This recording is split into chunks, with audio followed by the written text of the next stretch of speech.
Colleagues, I rise to support Bill S-239, the Canadian Prosperity Act. This is Senator Klein's Senate public bill proposing to promote internal trade and more competitive regulations in Canada through modest changes to the Competition Act. The bill aims to complement First Minister's joint statement on international trade towards, in their words, and I quote, building a more resilient and streamlined Canadian economy and unlocking Canada's full economic potential. Indeed, our First Ministers are making great progress on internal trade, as I'll outline. This bill would complement those efforts. Bill S-239 would enhance the mandate of the Competition Bureau to make recommendations to reduce internal trade barriers, including unnecessarily anti-competitive regulations. Answering the Bureau's 2023 request, the bill would also require federal regulators to respond to their recommendations within 4 months. The bill would encourage provincial, territorial, and municipal regulators to do so as well by inviting a response and publishing the result. Other than federal regulators, the purpose of inviting rather than requiring a response is to respect cooperative federalism. Overall, the bill aims to help achieve lower prices, better products, more choices, more jobs and business opportunities, and greater productivity and prosperity for Canadians. All this by using existing resources at no additional taxpayer cost. Amid an affordability crisis, what are we waiting for in respect of changing our legislation to enhance competitiveness? As Senator Klein has told us, this is a pro-consumer, pro-business legislation. It can foster improvements across a range of sectors, including professional services, alcohol sales, telecommunications, aviation, and more. Canadian wallets will stand to benefit. To be clear, the bill doesn't challenge the public goals of regulations. It aims to regulate better, with more internal trade and competition in a manner consistent with underlying goals such as national security. Through this bill, the Competition Bureau, an independent and expert agency, can help develop a roadmap towards achieving First Minister's shared vision of a more unified and prosperous Canadian marketplace. In effect, this bill marshals the Competition Bureau's deep expertise in creating open and competitive markets and directs it toward the challenges facing internal trade. Of importance, Bill S-239 would not force any changes on any jurisdiction respecting cooperative federalism. Indeed, the Competition Bureau already makes recommendations to provincial, federal, and territorial regulators to reduce barriers to competition, with over 90 such submissions since 2015. This bill would enhance that work, raising the profile of recommendations with accountability to the public from regulators. At the end of the day, policy decisions would still rest with elected officials, as is appropriate. Colleagues, the best argument for this bill bears repeating. It's about lower prices, lower prices, lower prices.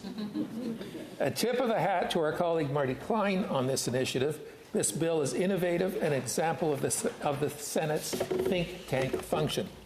Most important, Bill S-239 furthers a pressing goal for our moment, building one independent, thriving Canadian economy.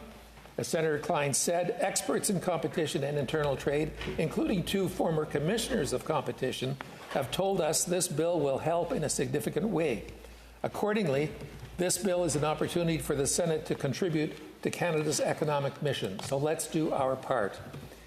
There's a lot at stake. In January, an International Monetary Fund report concluded that knocking down internal trade barriers can boost Canada's real GDP by nearly 7% over the long run, which is roughly $210 billion. Our First Ministers noted this finding in a joint statement on January 19th of this year. The IMF report found that Canada's internal trade barriers are equivalent to a 9% tariff nationally. In that report, with contributions from the University of Calgary economist Trevor Tombe, the authors Federico Diaz and Xuan Yang concluded, and I quote, "The opportunity is now, the prize is large. Turning 13 economies into one is no longer just an aspiration, it's an economic imperative." Senators, to put things in perspective, according to the Parliamentary Budget Office, $210 billion is over 3 times the federal deficit of the recently concluded fiscal year.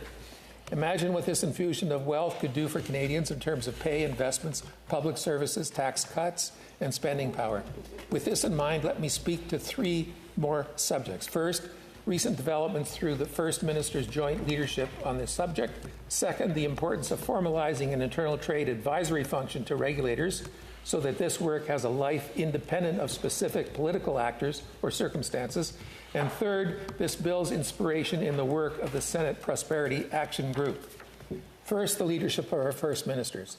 Senator Klein noted Prime Minister Carney's and all premiers' historic joint statement in March of last year towards removing barriers to international trade so that goods, services, and workers can move freely.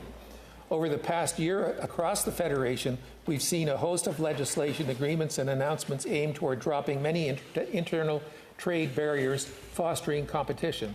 Last June, Parliament passed the Free Trade and Labour Mobility in Canada Act through C5.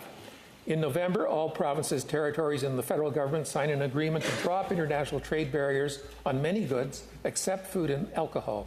Led by Nova Scotia, most provinces have now announced legislation aimed at mutual recognition of goods, including food, services, and investments with other jurisdictions that pass similar laws.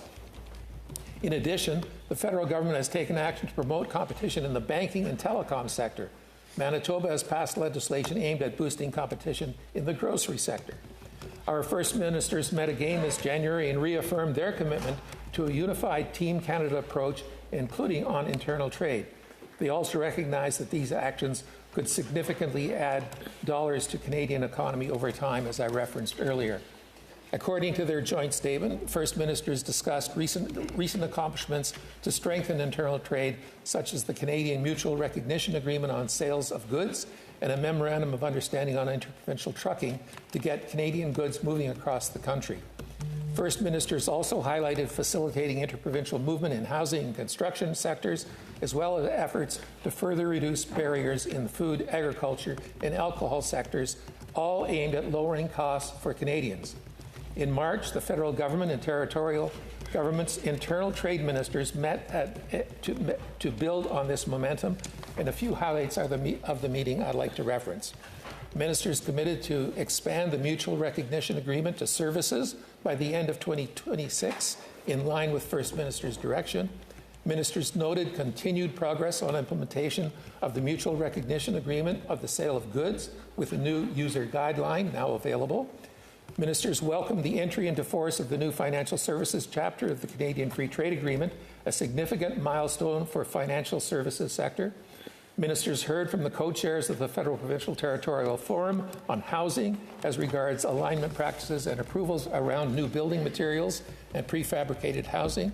Ministers committed to completing negotiations to strengthen labour and mobility provisions.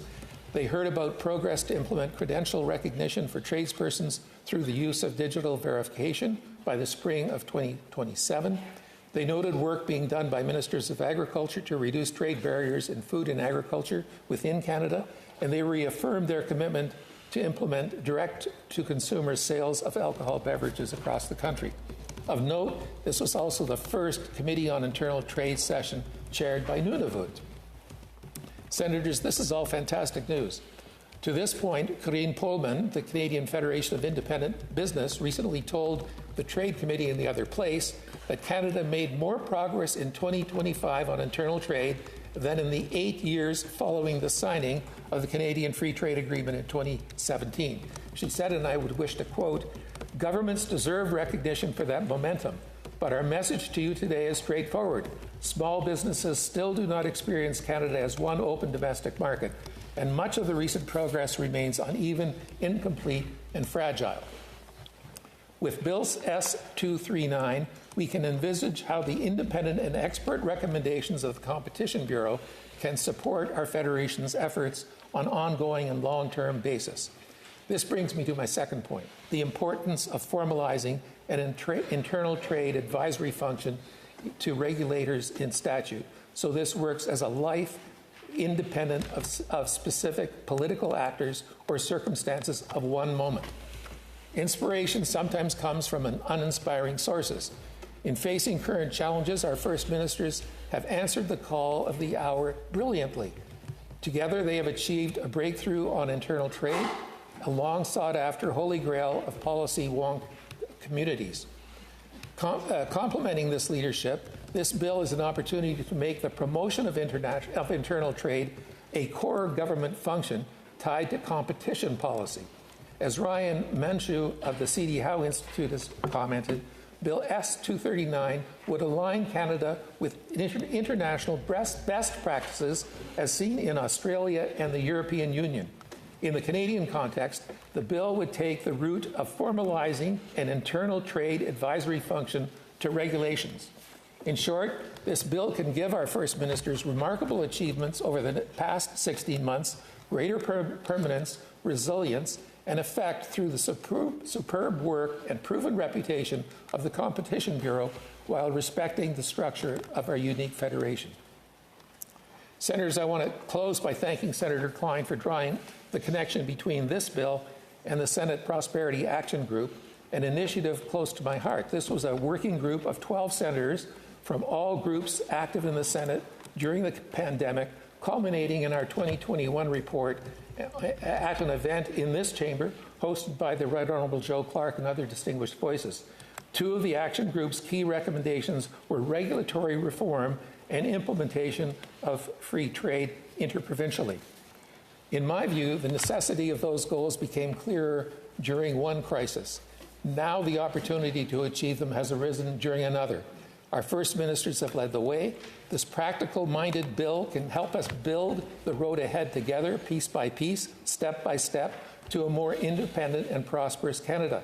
Therefore, let's get Bill S-239 to committee, and hopefully this can be done so that this work can advance at the pace Canada needs.